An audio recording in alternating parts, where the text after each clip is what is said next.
میرے آقا علیہ السلام فرماتے ہیں امین وہ لوگ ہیں، یعنی امانت دار وہ لوگ ہیں جو غسل جنابت صحیح طور پہ کرتے ہیں اور جلدی کرتے ہیں۔ اچھا، غسل جنابت بھی صحیح طور پہ ہونا چاہیے۔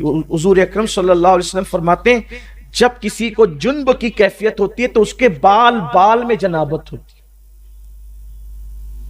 اگر ایک بال بھی حالت جنابت میں دھلنے سے رہ گیا تو پاکی نہ ہو۔ لوگ تو دھڑا دھڑ پانی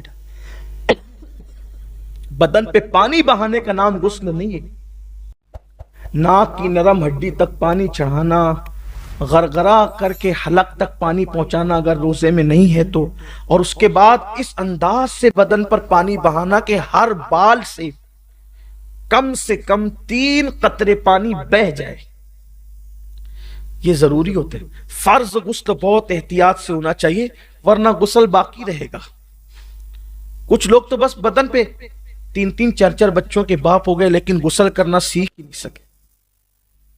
کیا نماز ہوگی اور کیا عبادت ہوگی اور کیا تلاوت ہوگی، کتنا بڑا المیہ ہے۔ تو اس لیے میرے آقا علیہ السلام نے فرمایا کہ اگر تم یہ چاہتے ہو کہ گناہوں سے پاک ہو کے قیامت کے دن اللہ سے ملاقات کرو تو غسل جنابت اچھی طرح سے کیا کرو۔ حضور اسلام نے کہا کہ اچھی طرح سے کیا کرو، اس لیے غسل جنابت اچھی طرح سے کرنے کی عادت ڈالیں۔ ناک کے بال بڑھ جایا کریں تو اس کو کٹوا لیا کریں، اس لیے کہ اگر بال کٹوا لیتے ہیں تو غسل جنابت میں آسانی ہوتی ہے۔ اسی طریقے سے اگر کچھ کھائے ہیں دانت میں پھنس گیا ہے اور نکالا جا سکتا ہے تو وہ سارا حصہ دھلنا ہمارے لیے فرض ہے۔ غرغرہ کرنا چاہیے، اور غرغرہ کرنے میں شرماؤ مت کہ آواز آئے گی تو لوگ کیا کہیں گے، لوگوں کو چھوڑ دو، کون کیا کہے گا، حلق کے اندر پانی پہنچنا چاہیے۔ اسی لیے کافر کبھی پاک نہیں ہو پاتا،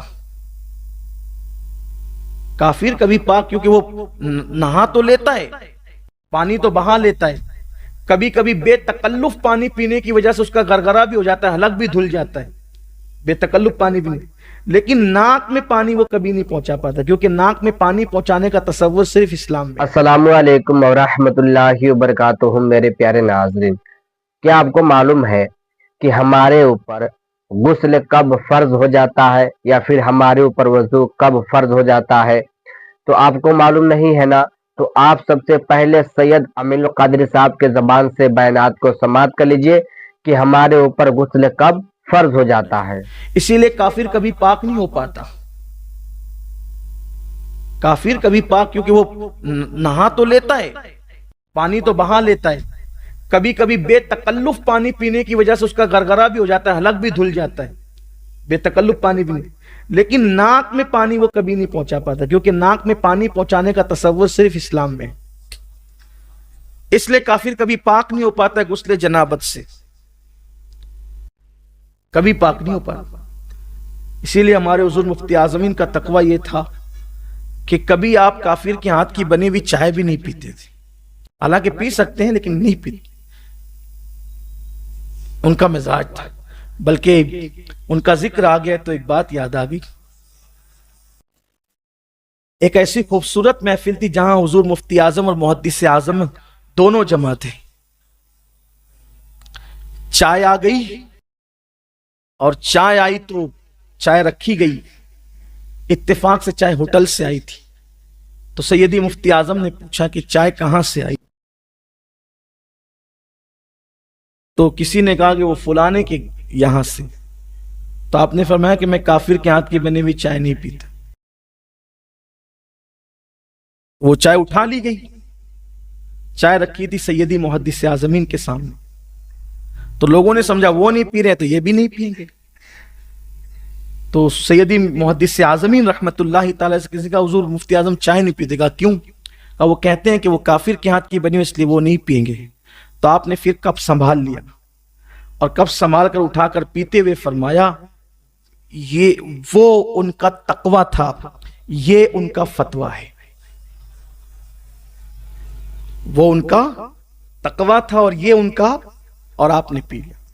پی سکتے ہیں لیکن سیدی مفتی اعظم رحمت اللہ تعالی علیہ نہیں پیا کرتے۔ اس سے یہ نہیں کہ اب جو پینے لگے تو آپ اس کو جو وہ ٹیڑھی نظر سے، نہیں، اجازت ہے، لیکن آپ فرماتے تھے، بلکہ انہوں نے لکھا یہ بات جو میں نے ابھی عرض کی نا کہ کافر کبھی پاک نہیں ہو پاتا، کیونکہ ناک میں پانی چڑھا کر کے دھلنے کا تصور کافروں کے یہاں نہیں ہے۔ بے تکلف پانی پینے سے ان کا حلق دھل جاتا ہے۔ اس لیے آپ سے کہتا ہوں غسل جنابت سیکھیے اور اچھے سے سیکھ کر کے غسل جنابت کیجیے، اور غسل جنابت کی برکت بھی بہت زیادہ ہے۔ جب کوئی غسل جنابت کرتا ہے تو ہر قطرے کی تعداد کے برابر فرشتے پیدا کیے جاتے ہیں، اور وہ فرشتے قیامت تک اس کے لیے مغفرت کی دعا کرتے ہیں جس نے جنابت کا غسل کیا۔ جی ہاں میرے پیارے عزیز دوستوں، بھائیوں اور بہنوں، جیسا کہ آپ نے ابھی ہم سے بڑے عالم، محدث اعظم، مفکر اعظم سید امین القادری صاحب کی زبان سے بیانات کو سماعت کر لیے کہ ہمارے نبی کریم صلی اللہ علیہ وسلم ارشاد فرماتے ہیں کہ جس بندے کے اوپر غسل فرض ہو گیا، جتنا جلدی ہو سکے وہ غسل کو فرض ادا کرے۔ تو آپ کو اچھے طریقے سے معلوم چل گیا کہ غسل کے فرض کتنے ہیں اور ہمارے اوپر غسل کب فرض ہو جاتا ہے، ہمیں غسل کس طرح کرنا چاہیے، کرنے کا طریقہ کیا ہے، آپ کو اچھے طریقے سے معلوم چل گیا۔ تو مجھے پورا یقین ہے کہ آپ نے اگر شروع سے لے کر اینڈ تک ویڈیو کو دیکھے ہوں گے تو آپ کو اچھے طریقے سے وضو کرنے کا طریقہ، غسل کرنے کا طریقہ آپ کو اچھے طریقے سے معلوم چل گیا ہوگا۔ اور بہت سارے لوگ یہ بھی کہتے ہیں کہ کیا ننگے ہو کر یا پھر میاں بیوی ساتھ میں غسل کر سکتے ہیں؟ نہیں، دیکھیے ساتھ میں نہیں کر سکتے ہیں۔ اگر آپ کے ہاں اچھے قید غسل کرنے کا بنایا گیا ہے، ایک روم ہے، تو آپ اس میں ننگے ہو کر غسل کر سکتے ہیں، اس میں کوئی دقت نہیں ہے۔ دیکھیں مرد کو ستر عورت دکھانا یہ حرام ہے، تو آپ غیر محرم کو نہ دکھائے۔ آپ کہیں پہ اکیلے روم میں اگر غسل کرتے ہیں ننگے ہو کر یا پھر کپڑے پہن کر، اس سے کوئی دقت نہیں ہے۔ تو میں اس ویڈیو میں زیادہ کچھ نہیں بولوں گا، اگر آپ نے اس بیان کو پورا سن لیا ہوگا تو آپ کو اچھے طریقے سے معلوم چلے گیا ہوگا۔ تو اس ویڈیو کو ہر بھائی تک شیئر کر دیں۔ میں آپ کا میزبان کرتا ہوں، پھر اگلے ویڈیو میں ملتے ہیں۔ خدا حافظ۔